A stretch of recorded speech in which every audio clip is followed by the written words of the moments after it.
యోగా మిత్రులందరికీ నమస్కారం. చాలామందికి ఇప్పుడు వచ్చే సమస్య పొట్ట సైజు అనేది పెరుగుతుంది. ఈ పొట్ట సైజు పెరగటం వల్ల నాభి దగ్గర కొవ్వు అనేది పెరిగిపోయి ఉంటుంది. దీనివల్ల అనేక రకాలైనటువంటి ఆరోగ్య సమస్యలు వస్తున్నాయి. వీటన్నిటికీ నివారణ కోసం పూర్వం మన వాళ్ళు తిరగలితో ఒక రకమైనటువంటి ఆసనాన్ని చేసేవాళ్ళు. వాళ్ళ ఆసనం అదే తెలుసో తెలియకో అని రోజు చేసేవాళ్ళు. సేమ్ అదే తిరగలి ఉందనుకొని మనం మనసులో భావన చేస్తూ ఈ యొక్క ఆసనాన్ని రోజు 10 నిమిషాలు ప్రాక్టీస్ చేస్తే పొట్ట దగ్గర ఉన్న కొవ్వు అనేది నిదానంగా కరిగిపోతుంది.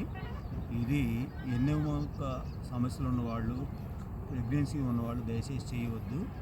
ఈ యొక్క జాగ్రత్తలు తీసుకొని నిదానంగా స్లోగా పొట్ట ముందుకు వస్తున్నప్పుడు గాలంతో వదిలేస్తూ, పొట్ట వెనక్కి వెళ్తున్నప్పుడు గాలి తీసుకుంటూ నిదానంగా ఇలాగ తిరగలే ఉంది అనుకొని మనసులో భావన చేస్తూ రోజు ఒక 10 నిమిషాలు క్లాక్ వైజ్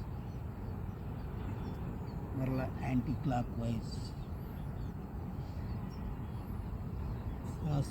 నిదానంగా ప్రాక్టీస్ చేస్తే మీ పొట్ట దగ్గర ఉన్నటువంటి నడుము దగ్గర ఉన్నటువంటి కొవ్వు మొత్తం నిదానంగా కరిగిపోయి రోజు 10 నిమిషాలు ప్రాక్టీస్ చేస్తే 2 నుంచి 4 కేజీల వరకు ఒక నెల రోజుల్లో తగ్గే అవకాశాలు ఉన్నాయి.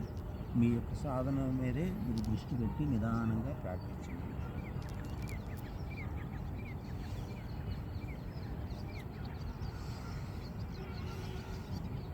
పొట్ట వెనక వైపు వెళ్తున్నప్పుడు శ్వాస తీసుకొని ముందు వైపు వస్తున్నప్పుడు గాలి అంతా వదిలేస్తూ నిదానంగా ప్రాక్టీస్ చేయాలి.